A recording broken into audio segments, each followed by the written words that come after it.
पाकिस्तान सरकार के लाख प्रयासों के बाद भी पाकिस्तान की आर्थिक पटरी पर नहीं लौट रही है। बिल्कुल, चीन से मिलने वाली बिजली के बिल बकाया हैं, कोई नया लोन भी शहबाज सरकार को नहीं मिल रहा। कि देखिए, पाकिस्तान में सरकार बदली है, हालात नहीं बदले। पाकिस्तान के आर्थिक हालात हैं कि सुधरने का नाम नहीं ले रखे। पाकिस्तान का घाटा आए दिन बढ़ रहा है क्योंकि सरकारी खजाना खाली होने के कगार पर जा पहुंचा। ऐसे में पाकिस्तान की शहबाज सरकार की तरफ से आए दिन बड़े बड़े और अजीबोगरीब फैसले लिए जा रहे हैं। पहले पाकिस्तान के लोगों से कहा गया कि चाय कम पिएं क्योंकि चाय के आयात के लिए पैसा ही नहीं बचा।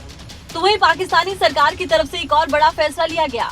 विदेश से आयात होने वाले गैर जरूरी सामानों को रोक दिया गया, जिसमें सजावटी सामान को रोका गया। साथ ही साथ कॉस्मेटिक पर भी विदेश से आयात पर रोक लगा दी गई। और अब पाकिस्तान के सिंध प्रांत में सरकार ने ईंधन और बिजली बचाने के लिए एक नया फरमान ही सुना दिया।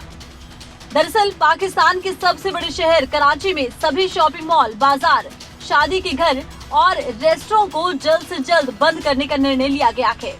प्रांतीय सरकार के इस कदम का उद्देश्य देश में ऊर्जा संकट को दूर करना है। तो पाकिस्तान अभी भी आतंक को फंडिंग करने के आरोप से बाहर नहीं आ पाया है और उसे अभी भी फाइनेंशियल एक्शन टास्क फोर्स ने ग्रे लिस्ट में रखा है। तो पाकिस्तान को अंतर्राष्ट्रीय स्तर पर कोई भी लोन मिलना बेहद मुश्किल हो गया है। पाकिस्तान की शहबाज सरकार को उम्मीद थी कि पाकिस्तान को ग्रे लिस्ट से बाहर निकाला जाएगा और पाकिस्तान को दुनिया भर से लोन मिलेगा। जिस आर्थिक तंगी का पाकिस्तान सामना कर रहा है उससे निपटने का मौका मिलेगा, लेकिन ऐसा हुआ नहीं। पाकिस्तान सरकार की तमाम उम्मीदों पर पानी फिर गया। पाकिस्तान को ग्रे लिस्ट में रखना है या नहीं, इस पर फाइनेंशियल एक्शन टास्क फोर्स ने विश्लेषण किया और FATF की समीक्षा बैठक हुई, जिसमें आतंकी फंडिंग को रोकने के लिए पाकिस्तान के उठाए गए कदमों की सराहना तो हुई, लेकिन इसका मतलब ये कतई नहीं है कि उसे ग्रे लिस्ट से बाहर निकाला जाएगा। पाकिस्तान का दावा निराधार ही रहा। फ्रांस की राजधानी पेरिस में FATF की समीक्षा बैठक को पाकिस्तान ने तोड़ मरोड़ कर दुनिया के सामने पेश भी किया। इस बैठक में FATF ने पाकिस्तान की तारीफ की है, बल्कि पाकिस्तान ने देश और दुनिया को ये संदेश गलत दिया है कि वो ग्रे लिस्ट से बाहर आ रहा है। प्रधानमंत्री मोदी ने प्रगति मैदान टनल और 5 अंडरपास का उद्घाटन किया, जिससे दिल्ली को जाम से राहत मिलने वाली है। साथ ही इस मौके पर पीएम मोदी की ओर से स्वच्छता का अनोखा संदेश भी दिया गया कि कैसे, 1 मिनट में आपको दिखाते हैं। अब दिल्ली वासियों को प्रगति मैदान के आसपास जाम से राहत मिलेगी। दरअसल प्रगति मैदान टनल और 5 अंडरपास को लोगों के आवागमन के लिए खोल दिया गया है। प्रधानमंत्री नरेंद्र मोदी ने टनल और अंडरपास का उद्घाटन किया है। 920 करोड़ रुपए से ज्यादा की लागत से ये परियोजना पूरी की गई है। प्रगति मैदान में विकसित किए जा रहे प्रदर्शनी और सम्मेलन केंद्रों को जाम मुक्त रखने के लिए ये पूरी परियोजना तैयार की गई। 6 लेन का कॉरिडोर है, तो वहीं मेन सुरंग कॉरिडोर की प्रगति मैदान से गुजरते हुए पुराना किला रोड को रिंग रोड से जोड़ देती है और रिंग रोड को इंडिया गेट से जोड़ा जाता है और इसी के जरिए प्रगति मैदान की विशाल बेसमेंट पार्किंग तक पहुँचा जा सकता है। पीएम मोदी ने इस मौके पर दीवार पर बनी एक पेंटिंग को नजदीक से देखा, तो वहीं पास ही पड़ी प्लास्टिक की बोतल को उठाया और स्वच्छता का संदेश दिया। सिंगल यूज्ड प्लास्टिक बैन होने के बावजूद यहाँ तहाँ बिखरा पड़ा है। ऐसे में पीएम मोदी ने एक बड़ा संदेश देश के लोगों को दिया है कि कैसे देश को साफ सुथरा रखना देश के हर नागरिक की जिम्मेदारी है। बात दिल्ली ही करेंगे। दिल्ली के सीएम अरविंद केजरीवाल ने आप उम्मीदवार दुर्गेश पाठक के समर्थन में राजेंद्र नगर के नारायणा गांव में रोड शो किया और इस दौरान किस तरह का नजारा देखने को मिला, इस रिपोर्ट के जरिए आपको दिखाते हैं। आने वाली 23 जून को होने वाले उपचुनाव में अब कुछ ही दिन बचे हैं। इसे लेकर आम आदमी पार्टी जोर शोर से प्रचार कर रही है। लगातार दूसरे दिन दिल्ली के मुख्यमंत्री अरविंद केजरीवाल ने आम आदमी पार्टी के प्रत्याशी दुर्गेश पाठक के समर्थन में रोड शो किया। एक ओपन गाड़ी में केजरीवाल राजेंद्र नगर से आपके प्रत्याशी दुर्गेश पाठक के साथ रोड शो करने के लिए निकले। ये रोड शो महर्षि वाल्मीकि मंदिर नारायण से शुरू होकर होली चौक पर खत्म हुआ। केजरीवाल ने हाथ हिलाकर लोगों का अभिवादन किया। केजरीवाल को देखने के लिए लोग अपने घरों की बालकनी में खड़े नजर आए। इसके साथ ही आसपास के लोगों में भी इस रोड शो को लेकर काफी उत्साह देखने को मिला।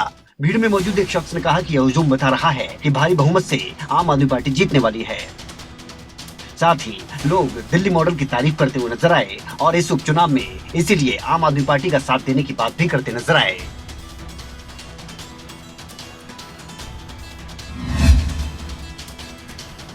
तो एक तरह से देखा जाए तो दिल्ली के मुख्यमंत्री लगातार अलग अलग जगहों पर पहुंच रहे हैं और कहीं ना कहीं आम आदमी पार्टी का विस्तार भी किया जा रहा है, जिसमें खुद मुख्यमंत्री जुटे हुए हैं। उपचुनाव में प्रचार करते यहां पर अरविंद केजरीवाल देखे गए।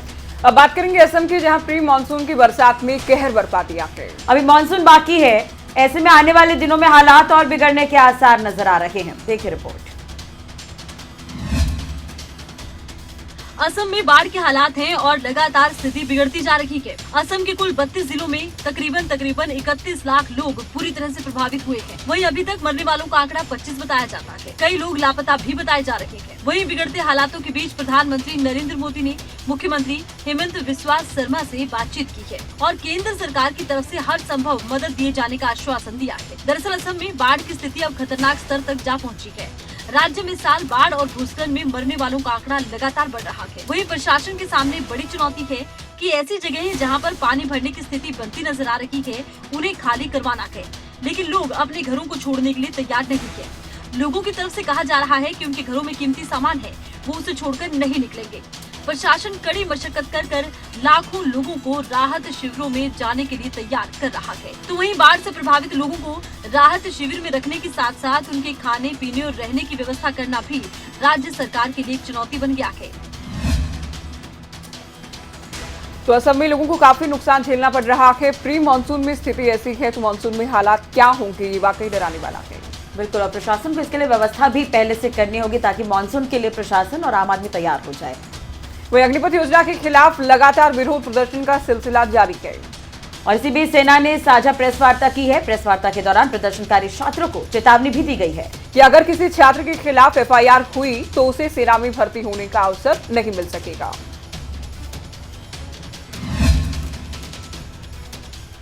भारत सरकार की अग्निपथ योजना को लेकर देश में उत्पात मचा हुआ है। हिंसक प्रदर्शन से लेकर राजनीतिक विरोध इसमें शामिल है। तो वहीं सरकार इस योजना को लेकर लगातार लोगों को जागरूक करने का काम कर रही है। इसी क्रम में भारतीय वायुसेना ने इस योजना के बारे में जानकारी अपनी वेबसाइट पर दी, जहां वायुसेना ने इस योजना के बारे में पूरी जानकारी दी। भारतीय वायुसेना के मुताबिक अग्निवीरों को वही सुविधा मुहैया कराई जाएगी जो एक सेना के जवान को दी जाती है। अग्निवीर भी सेना में वैसी जिंदगी जिएंगे जैसे एक सैनिक जीता है। इसके अलावा भी बहुत सी सुविधाएं अग्निवीरों को देने की बात कही गई। सैलरी के साथ hardship allowance, uniform allowance, canteen सुविधा, मेडिकल सुविधा भी मिल सकेगी। ट्रैवल अलाउंस भी मिलेगा। साल में 30 दिन छुट्टी मिलेगी। मेडिकल लीव भी अलग है। तीनों सेनाओं के अनुसार अग्निवीर सम्मान और अवार्ड के भी हकदार होंगे। अग्निवीरों को वायुसेना की गाइडलाइंस के अनुसार ऑनर्स और अवार्ड दिया जाएगा। वायुसेना में भर्ती होने के बाद अग्निवीरों को जरूरत के हिसाब से ट्रेनिंग दी जाएगी। आपको बता दें कि इस योजना की शुरुआत करते हुए मंगलवार को कहा गया था कि 17.5 साल से 21 साल तक की आयु के युवाओं को 4 साल के लिए कार्यकाल के लिए शामिल किया जाएगा, जबकि उनमें से 25% को बाद में नियमित सेवा में शामिल किया जाएगा। अग्निपथ योजना को लेकर लगातार विरोध देखने को मिल रहा है और 4 से 5 दिन का वक्त बीत चुका है, लेकिन अभी भी स्थिति कंट्रोल में नहीं है। तीनों सेना यहां पर साझा प्रेस वार्ता करती नजर आई। अब देखना होगा क्या इस प्रेस वार्ता का असर युवाओं में पड़ेगा। बिल्कुल, और विपक्ष भी लगातार सरकार को घेर रहा है। दिल्ली की बात करेंगे, कांग्रेस की ओर से जंतर मंतर पर धरना दिया गया। कांग्रेस की तरफ से अग्निपथ स्कीम के खिलाफ सत्याग्रह जंतर मंतर पर दिया जा रहा है।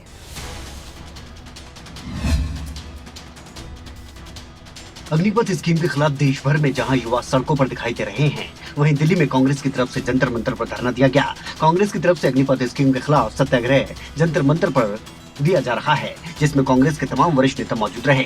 इसमें राजीव शुक्ला, विवेक बंसल, सलमान खुर्शीद जैसे तमाम नेता नजर आए। या इसमें संशोधन किया जाए जो अल्प समय के लिए आप 4 वर्ष के लिए युवा को आप भर्ती कर रहे हैं, वो अपने और उस अवस्था में कर रहे हैं जिस समय वो अपने रोज़गार को ढूंढ रहा है, स्थायी रोज़गार को ढूंढ रहा है। तो वक्त की पुकार थी और उसकी उम्र का तकाजा था, उस जिस अवस्था में आप उसको एनरोल कर रहे हैं कि स्थायी उसे रोज़गार दें। और ये 4 साल का रोज़गार यकीनन उसको अधर में लटकाएगा, जिसे कहते हैं कि ना खुदाई मिला ना विसाले सनम। कहना है कि अग्निपथ स्कीम युवाओं के लिए बिल्कुल भी ठीक नहीं। केंद्र सरकार इस स्कीम को वापस ले। वहीं कांग्रेस के सभी नेता युवाओं से शांति की भी अपील करते नजर आए। तो कांग्रेस समेत तमाम विपक्षी दल सरकार को घेर रहे हैं। तुरंत प्रभाव से योजना को वापस लिया जाए, ये मांग की जा रही। साथ ही राहुल गांधी की ओर से ट्वीट कर पीएम को घेरा गया कि जैसे कृषि कानूनों को वापस लिया गया था, ठीक उसी तर्ज पर इस योजना को भी सरकार को वापस लेना ही होगा। बिल्कुल, और एक तरह से देखा जाए तो ईडी के मामले पर लगातार कांग्रेस सड़क पर थी ही, एक और मुद्दा अब कांग्रेस को मिल गया है कहीं ना कहीं। तो अग्निपथ योजना को लेकर देश भर में केंद्र सरकार की अग्निपथ योजना को लेकर देश भर में चल रहे बवाल के बीच केंद्रीय गृह मंत्रालय की तरफ से एक ट्वीट किया गया, जिसमें बताया गया कि सीएपीएफएस और असम राइफल्स में होने वाली भर्तियों में 4 साल पूरा करने वाले अग्निवीरों को कितने फीसदी आरक्षण दिया जाएगा। गृह मंत्रालय की तरफ से बताया गया कि इन अर्धसैनिक बलों में अग्निवीरों को 10% का आरक्षण देने का फैसला किया गया है। देश के कई हिस्सों में अग्निपथ पर लगातार हो रहे बवाल के बीच गृह मंत्रालय की तरफ से ट्वीट कर बताया गया कि गृह मंत्रालय ने असम राइफल्स में होने वाली भर्तियों में अग्निपथ योजना के अंतर्गत 4 साल पूरा करने वाले अग्निवीरों को 10% आरक्षण देने का महत्वपूर्ण फैसला लिया है। साथ ही गृह मंत्रालय ने सीएपीएफएस और असम राइफल्स में भर्ती के लिए अग्निवीरों को निर्धारित अधिकतम प्रवेश आयु सीमा में 3 वर्ष की छूट देने का भी निर्णय लिया और अग्निपथ योजना के पहले बैच के लिए ये छूट 5 वर्ष होगी। वहीं अग्निपथ योजना को लेकर देश भर में मचे बवाल के बीच केंद्रीय रक्षा मंत्री राजनाथ सिंह की ओर से अग्निवीरों को सस्ते दरों पर कर्ज की सुविधा देने का भी ऐलान किया गया कि अग्निवीरों को रक्षा मंत्रालय की नौकरी में 10% का आरक्षण भी मिलेगा।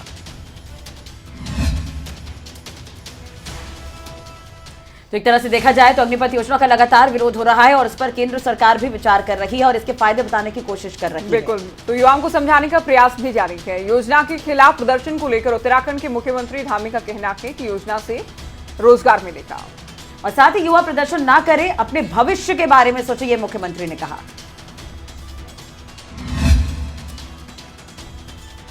देश के साथ साथ प्रदेश भर में चल रहे अग्निपथ योजनाओं के विरोध प्रदर्शन को लेकर उत्तराखंड के मुख्यमंत्री पुष्कर सिंह धामी का कहना है कि इस योजना के माध्यम से लाखों बच्चों को रोजगार देना है। केंद्र सरकार की ओर से जो योजना लॉन्च की गई है, अग्निपथ योजना को लेकर पूरे प्रदेश भर में युवाओं का विरोध प्रदर्शन देखने को मिल रहा है, जिसके चलते अब तक करीब 400 से ज्यादा प्रदर्शनकारियों पर पुलिस की कार्रवाई की गई है। मुख्यमंत्री ने उन लोगों से अपील की है कि इस योजना का मकसद युवाओं को रोजगार देना है, इसीलिए जो उत्तराखंड का सौहार्द बिगाड़ने का काम कर रहे हैं वो अपने भविष्य के बारे में सोचें। आपको बता दें कि देश भर में जब से इस योजना को लॉन्च किया गया है तभी से प्रदर्शन का दौर देखने को मिल रहा है। बिहार में सबसे ज्यादा हिंसक प्रदर्शन देखने को मिले।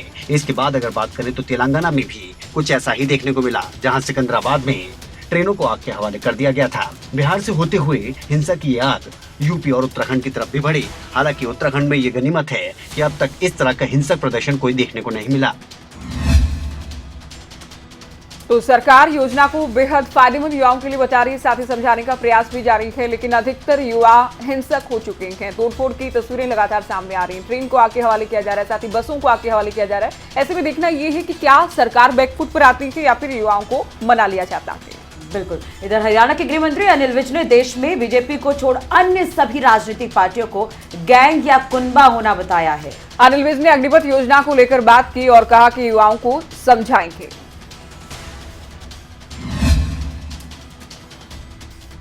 हरियाणा के स्वास्थ्य मंत्री अनिल विज ने देश में बीजेपी को छोड़ अन्य सभी राजनीतिक पार्टियों को गैंग या कुनबा होना बताया है। उन्होंने कहा है कि देश में बीजेपी ही अकेली एक ऐसी पार्टी है जिसका आम सदस्य भी पार्टी का राष्ट्रीय अध्यक्ष बन सकता है। अनिल विज ने अग्निपथ योजना पर कहा कि वो युवाओं को समझाएंगे। केंद्र की अग्निपथ योजना को लेकर देश में मच रहे बवाल पर अनिल विज ने अपनी प्रतिक्रिया दी। कहा, सरकार जो भी कार्यक्रम चलाती है उस कार्यक्रम के 2 पहलू होते हैं। कुछ उस कार्यक्रम को पसंद करते हैं और कुछ उन कार्यक्रमों को लेकर विरोध भी करते हैं। जो लोग विरोध करते हैं ऐसे लोगों को समझाने का काम उनका है। योजना है 4 साल के बाद वो बाहर आ जाएंगे और वो कोई भी सर्विस कर सकते हैं। ये जो 4 साल के बाद आएंगे इनको पुलिस भर्ती में प्रेफरेंस दिया करेंगे। अनिल विज ने अन्य राजनीतिक पार्टियों पर निशाना साधते हुए कहा कि बीजेपी पार्टी है जबकि अन्य पार्टियां गैंग या फिर कुनबा हैं।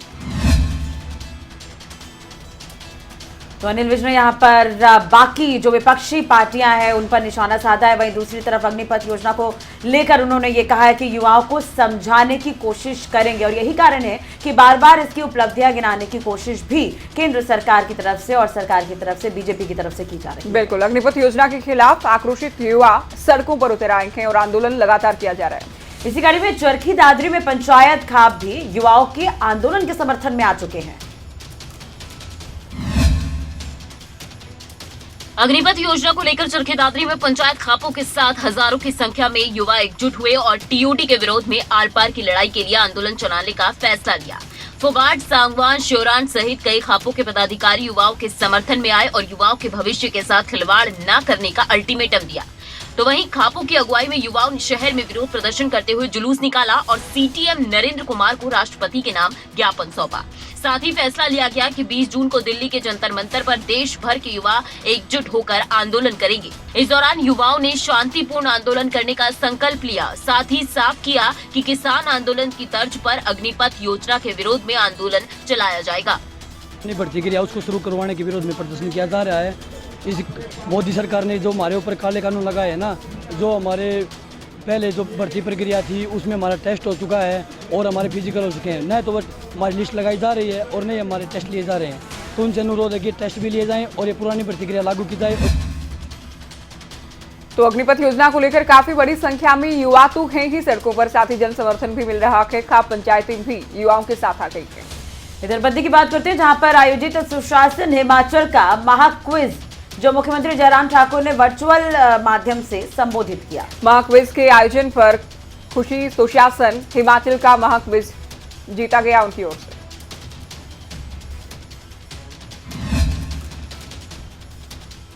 सोलन जिले के बद्दी में आयोजित जन भागीदारी से सुशासन हिमाचल का महाक्विज के उद्योग और निवेश विषय पर आधारित दूसरे राउंड के समापन समारोह को शिमला से वर्चुअल माध्यम से मुख्यमंत्री जयराम ठाकुर ने संबोधित किया। मुख्यमंत्री जयराम ठाकुर ने कहा कि सरकार की योजनाओं और कार्यक्रमों की सफलता के लिए उनकी जानकारी जनता तक पहुंचना आवश्यक है। मुख्यमंत्री ने इसके अलावा ये भी कहा कि प्रदेश सरकार ने जन कल्याणकारी योजनाओं और कार्यक्रमों की जानकारी आम जन तक पहुँचाने के लिए तकनीक का उपयोग करके जन भागीदारी से सुशासन हिमाचल का महाक्विज के आयोजन की अनूठी पहल की है।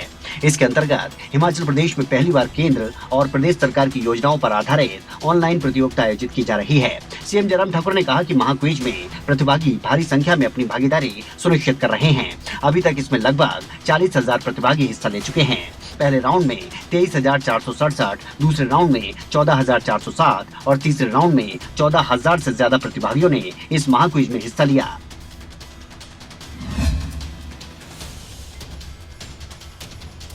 चलिए आगे बढ़ेंगे। हरियाणा में निकाय चुनाव को लेकर मतदान जारी है।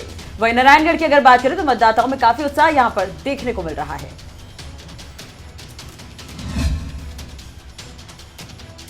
नारायणगढ़ में निकाय चुनाव को लेकर लोगों में भारी उत्साह देखने को मिला।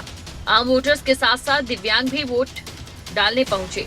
वार्ड 3 की दिव्यांग महिला देविंदर कौर 65 वर्ष को व्हील चेयर पर रेड क्रॉस से जुड़े युवा जो कि भारनपुर ITI के छात्र थे, उन्होंने दिव्यांग महिला को व्हील चेयर पर पोलिंग बूथ तक लेकर आए और उनसे मतदान करवाया। इस दौरान डीएसपी अनिल कुमार ने कहा कि पुलिस की ओर से भी शांतिपूर्वक चुनाव करवाया जा रहा है। पुलिस अपना काम कर रही है, सभी प्रोसेसिंग अधिकारी अपना अपना काम कर रहे हैं। पुलिस पूरी तरह से मुस्तैद है। शांति प्रिय चुनाव हो रहा है, पुलिस अपना काम कर रही है, वोटर अपना वोटिंग डाल रहे हैं, पोलिंग प्रिजाइडिंग अफसर अपना काम कर रहे हैं, सभी विभाग ड्यूटी मजिस्ट्रेट सेक्टर मजिस्ट्रेट। वहीं नारायणगढ़ में पुलिस प्रशासन की ओर से सुरक्षा को लेकर पुख्ता प्रबंध किए गए और चप्पे चप्पे पर पुलिस फोर्स लगाई गई। डीएसपी अनिल कुमार ने भी मतदान केंद्रों का दौरा किया और सुरक्षा व्यवस्था का जायजा लिया। इधर हरियाणा में नगर निकाय चुनाव को लेकर मतदान के दौरान रेवाड़ी के बावल क्षेत्र में किसी दूसरे के स्थान पर वोट डालते हुए एक लड़की को हिरासत में लिया गया। क्या कुछ है पूरा मामला, 1 मिनट में पूरी रिपोर्ट आपको दिखाते हैं। प्रदेश में निकाय चुनाव को लेकर मतदान के दौरान प्रशासन के दावों के बावजूद भी फर्जी वोट डालने की खबरें सामने आई। रेवाड़ी के बावल क्षेत्र में चुनाव में किसी दूसरे के स्थान पर वोट डालते हुए एक लड़की को गिरफ्तार किया गया। हालांकि लड़की नाबालिग थी। जानकारी के मुताबिक नगर पालिका बावल के राजकीय सीनियर सेकेंडरी स्कूल बॉयज के बूथ नंबर 12 पर रविवार दोपहर एक नाबालिग लड़की आधार कार्ड लेकर वोट डालने के लिए पहुंची। वोट डालने से पहले पोलिंग ऑफिसर और अन्य कर्मचारियों ने वोटर ID में फोटो का मिलान किया। इसके बाद वोट डालने के लिए आई लड़की से नाम, पिता का नाम, एड्रेस जैसी कई जानकारी लेनी चाहिए तो वो संतोषजनक जवाब नहीं दे पाए, जिसके बाद पोलिंग ऑफिसर को संदेह हुआ और उसने इसकी सूचना तुरंत पुलिस को दी। सूचना पाकर पुलिस मौके पर पहुंची और लड़की को हिरासत में लिया। नाबालिग लड़की से भी जब पूछा गया तो उसने बताया कि वो किसी दूसरे प्रत्याशी को वोट डालने के लिए आई थी। राजेश शर्मा, रेवाड़ी। खबरें अभी तक। आइए बात करेंगे सोनीपत को लेकर। गन्नौर में नगर पालिका चुनाव को लेकर मतदान के दौरान दो पक्ष आपस में भिड़ गए, जिसमें दोनों पक्षों के कई लोग घायल हुए हैं। सोनीपत के गन्नौर में नगर पालिका चुनाव को लेकर मतदान के दौरान दो पक्ष आपस में भिड़ गए। वार्ड नंबर 1 में हो रहे मतदान केंद्र के बाहर दो पक्षों में वोट डालने को लेकर झगड़ा हो गया, जिसमें दोनों पक्षों के कई लोग घायल हो गए, जिनको गन्नौर के प्राथमिक सामुदायिक केंद्र में इलाज के लिए दाखिल करवाया गया। हालांकि इस पूरे मामले पर पुलिस गहनता से जांच कर रही है। दोनों पक्ष एक दूसरे पर मारपीट के आरोप लगाते नजर आए। एक पक्ष ने आरोप लगाते हुए कहा कि वो गेट पर खड़े थे, तभी 10 से 12 लोग आए और लाठी डंडों से हमला कर दिया। सभी के हाथ में हथियार भी नजर आए। वहीं दूसरे पक्ष के लोगों ने यह भी आरोप लगाया कि उन पर भी पार्षद पद के लिए चुनाव लड़ रहे समर्थकों ने हमला किया। हालांकि अभी तक इस पूरे मामले को लेकर शिकायत देने की बात सामने नहीं आई है, लेकिन बावजूद इसके गन्नौर थाना पुलिस इस पूरे मामले की गहनता से जांच कर रही है। ये बूथ पे अंदर से आए थे। कौन से बूथ की बात है? वार्ड नंबर 1 है। अच्छा जी। वो अंदर से आए थे भी, और क्या नाम है जी, अंदर से बाहर आप हो गया आपस में क्या सुनिए। वहीं भारत के खिलाफ चीन में एक नई चाल चली है और संयुक्त राष्ट्र सुरक्षा परिषद में भारत और अमेरिका के आतंक के खिलाफ यहां पर नया प्रहार किया गया। इस रिपोर्ट में आपको दिखाते हैं। भारत वैश्विक स्तर पर आतंकवाद के खिलाफ एक जंग लड़ रहा है और इस जंग में भारत को अमेरिका का साथ मिल रहा है, लेकिन इस लड़ाई को चीन के एक नए पैंतरे ने कमजोर कर दिया। चीन ने एक बार फिर इस लड़ाई में भारत के प्रयास के रास्ते में अड़ंगा अड़ा दिया है। दरअसल पाकिस्तानी आतंकवादी अब्दुल रहमान मक्की को प्रतिबंधित आतंकवादी सूची में डालने का प्रयास भारत की तरफ से किया गया था, लेकिन इस मांग पर चीन ने पाकिस्तान का साथ दिया और भारत और अमेरिका की कोशिशों के खिलाफ जाकर सुरक्षा परिषद में टेक्निकल होल्ड का एक दाव चल दिया। इसका असर ये रहा कि आतंकी मक्की की लिस्टिंग अब 6 महीने तक चल सकती है। दरअसल चीन ने पाकिस्तानी आतंकवादी अब्दुल रहमान मक्की को संयुक्त राष्ट्र सुरक्षा परिषद की प्रतिबंधित सूची में शामिल करने के अमेरिका और भारत के दाव को उल्टा कर दिया। चीन ने संयुक्त प्रस्ताव को आखिरी क्षणों में बाधित कर दिया। अमेरिका और भारत ने सुरक्षा परिषद की अल कायदा प्रतिबंधित समिति के तहत मक्की को एक वैश्विक आतंकवादी घोषित किए जाने की मांग की थी। कभी रूस के खिलाफ चट्टान सा खड़ा रहा यूक्रेन, तमाम विदेशी मदद और अमेरिकी हथियारों के बल पर जंग लड़ तो रहा है, लेकिन अब यूक्रेन के हाथ से अपनी जमीन फिसल रही है। इस रिपोर्ट में आपको दिखाते हैं। रूस यूक्रेन की जंग जारी है, लेकिन यूक्रेन पर रूस शुरू से भारी पड़ता रहा। तमाम पश्चिमी यूरोप से मिल रही मदद और अमेरिकी हथियार विमानों यूक्रेन को बचा नहीं पा रहे। एक तो यूक्रेन के पास एक छोटी सेना थी, दूसरा यूक्रेन बिना ट्रेनिंग के अपने लोगों को मैदान में उतार रहा था। पूरी तरह से ट्रेंड रूसी सेना के सामने हथियार लेकर खड़े यूक्रेन के आम नागरिक, जिनके पास कोई रणनीति नहीं थी। यूक्रेनी राष्ट्रपति जेलेंस्की बार बार कहते रहे कि हम झुकेंगे नहीं। उन्हें पूरा भरोसा था कि अमेरिकी हथियार और पश्चिमी यूरोप से मिल रही मदद के सहारे वो रूस से ये जंग जीत लेंगे, लेकिन रूस की रणनीति यूक्रेन पर भारी पड़ गई। रूस ने यूक्रेन के सैन्य सामान की सप्लाई को ही निशाना बना लिया। रेलवे रूस के निशाने पर आ गई और अब यूक्रेन के शहर खंडर हो रखे हैं। दूसरा एक के बाद एक शहर रूसी सेना अपने कब्जे में ले रखी है। यूक्रेन की सेना ने अपने देश के पूर्वी हिस्से पर कंट्रोल तकरीबन खो ही दिया है। चलो 1 मिनट, पूरी रिपोर्ट में आज के लिए इतना ही। खबरों का सिलसिला आगे भी जारी रहेगा, बने रहिए हमारे साथ। नमस्कार।